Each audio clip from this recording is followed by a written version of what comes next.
Hello and welcome to Saving Circle, where we help millennial professionals feel confident about managing their money. I'm your host, Vineet Prasad.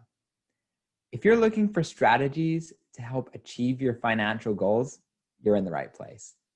On today's episode, are you interested in learning an advanced financial strategy that lets you put extra money in your 401k above the annual max? Well, today, we'll be talking with Robinson Crawford, a certified financial planner, about the Mega Backdoor Roth 401K, which is one of the most awesome financial strategies for retirement. If you want to learn more about this strategy or have no clue what it is, this episode is for you. And as a reminder, the content discussed during this episode is for educational purposes only. It is not intended as investment advice, as it is impersonal and not specific to any listener's personal finance situation. And with that, let's get going.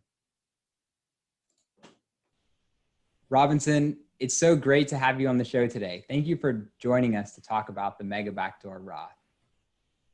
Honored to be chosen, Vineet. Thank you for having me. Now, before we jump in, can you tell us a little bit about what you do and the types of people you serve? Sure. So I run a fee-only registered investment advisor, which is a fancy way of saying that I charge people directly for what I hope to be unbiased and straightforward financial advice. So I serve about 60 client households from my solo firm, meaning I'm the sole advisor, out of Phoenix, Arizona. For the most part, I'm focusing on people who have equity compensation as part of their financial puzzle, and they're trying to piece that together in the context of reaching all their various and interesting financial goals.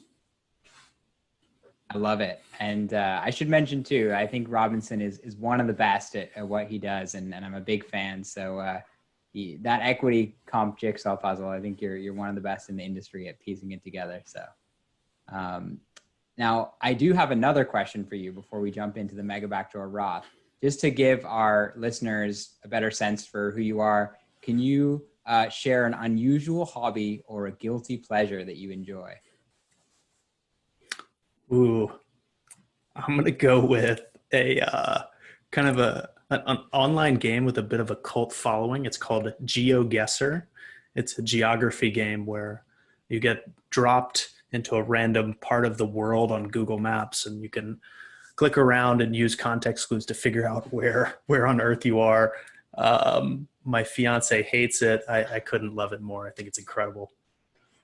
That sounds amazing. I'd never heard of it till just now, and now I really want to check it out. So I'll have to check that one out. Thanks for the recommendation. Geography dorks, you will really appreciate it.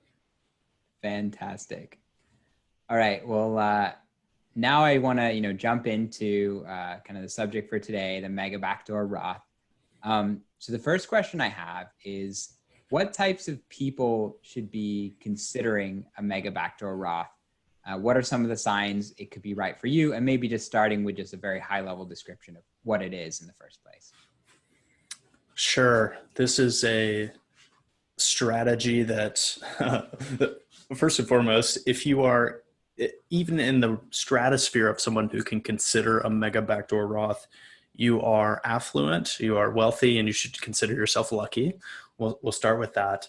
The Mega Backdoor Roth is for high earners and high savers, first and foremost.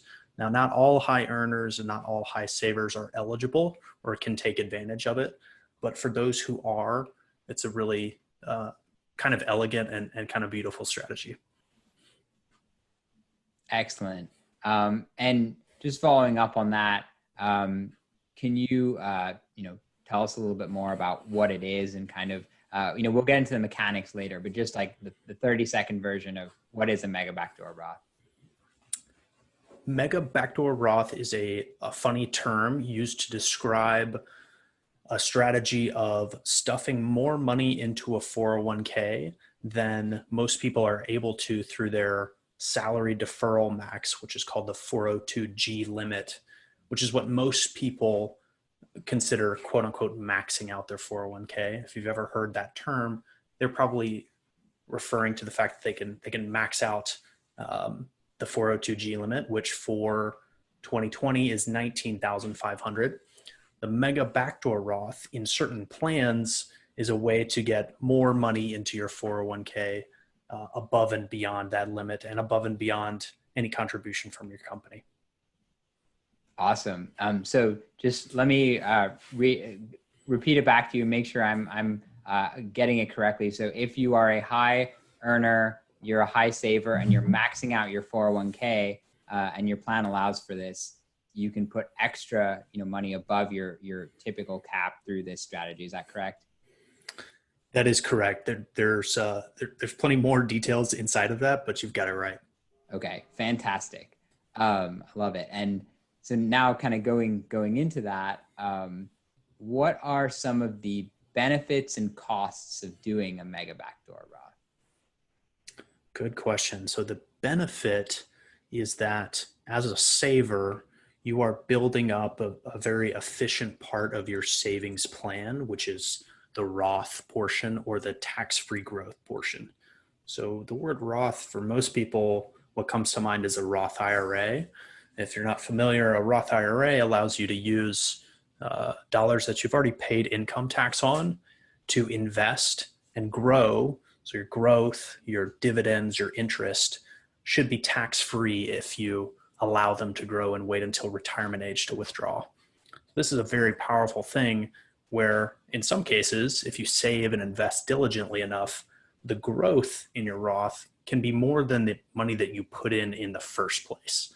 So you can imagine the difference in paying tax on all of that growth when your money has potentially, grown far beyond what you've contributed. Perfect. And so those are the benefits. Are there any negatives of doing the Mega Backdoor Roth? Yes. The downside of this is that, like most retirement plans, it's fairly restrictive.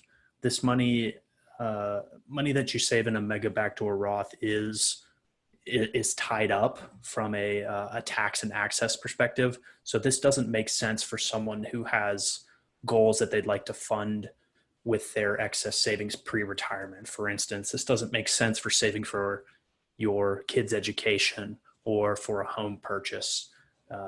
Additionally, it can be operationally a little bit burdensome in certain scenarios where the plan administrator and the plan design have not made it quite so easy to administer. Got it. Okay. So this should be money you're putting towards retirement, not for an immediate obligation or, kids' college, something like that. Definitely. That logic applies to most things to do with retirement plans, retirement specific accounts. Perfect. Excellent. And so now kind of for people who are curious and do max out their 401ks or plan to, how do you actually go about doing the Mega Backdoor Roth? What does kind of that step-by-step process look like? Sure. So when I'm assessing this, the first thing I'm looking for is eligibility, whether this is a possibility in your plan. That involves, for some people, you can decipher what's called the plan summary document or the plan summary description and start to get towards that, especially if you've read a few before. For most others, getting in touch with your HR department or with a representative at the company who administers your 401k is going to be your best bet for determining eligibility.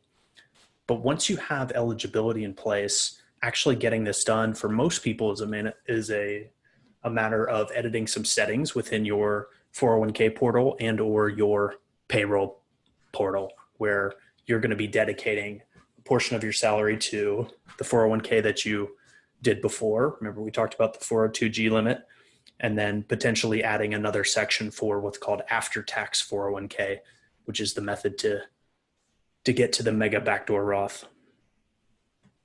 Fantastic. And I know a lot of our audience, works for tech companies. So I know a lot of those, just in case people are wondering, a lot of those do have access to this plan. I know Facebook, Google do for sure, and a lot of the other big tech companies. I guess one question that I've seen people ask about this specifically on the process is like, why is it that if it's a Roth, Mega Backdoor Roth, why is it that you're contributing to the after-tax bucket for this? There's probably a neat explanation somewhere in the history books of why this works the way it does. And it's not simply a more Roth 401k account, and it's this backdoor method. When you hear backdoor, when you're talking about these financial saving strategies, most of the time that means that there's a multi-step process to get where you're going.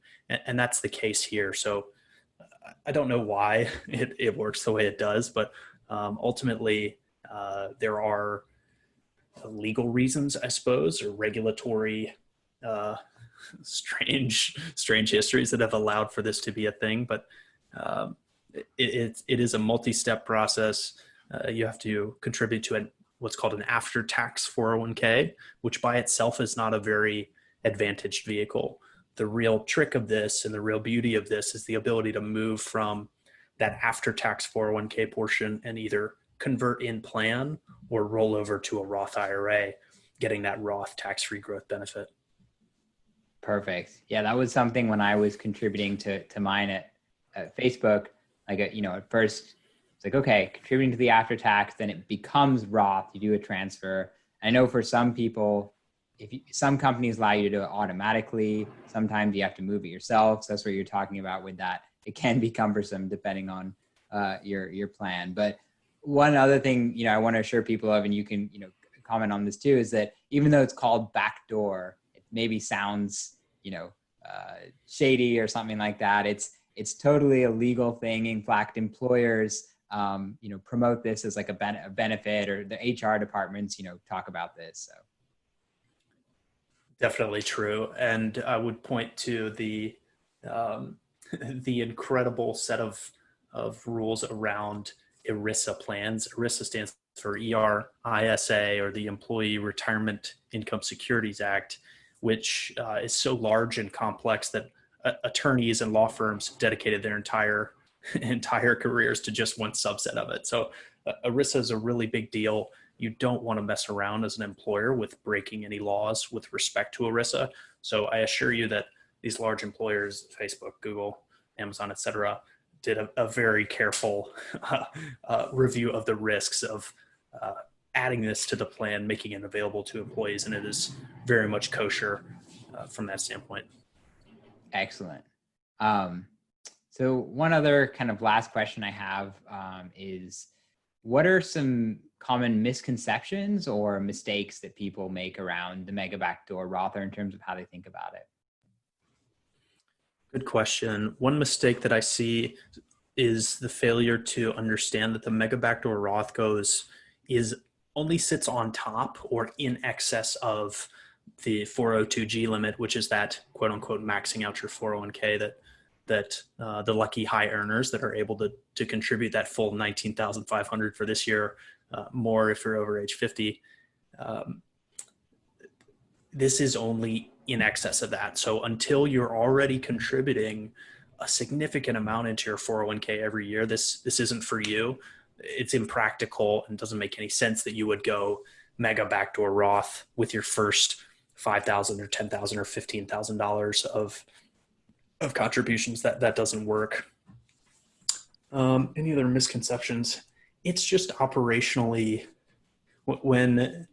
when you evaluate it and you look at it at the start and you say, oh goodness, I've got to do all these steps, you might miss just what a benefit this is to be saving in such a tax efficient manner. It's hard to zoom out on your own life when you're working every day and earning paychecks and dealing with your day-to-day finances to think about 20 or 30 years of your future. But, and Vineet, I know you and I have talked about this offline. You've run the numbers on just how beneficial this strategy is over long time periods, even at low levels of compounding. Let's say you only earn, 2 to 4% over a 30-year period. The benefit of that earning being tax-free it's dramatic. It's a dramatic difference to prioritize tax advantage retirements. And this is one of the most generous ones available. I completely agree, Robinson. And that's a great point to leave people with is like, yes, it has some complexity, but it's, you can navigate it. And it is, I've calculated, when I kind of decided to do mine and maxed mine out for the years I was at Facebook, the Mega Backdoor, I think I'm likely to save between, tens of thousands, depending on, conservatively tens of thousands in taxes.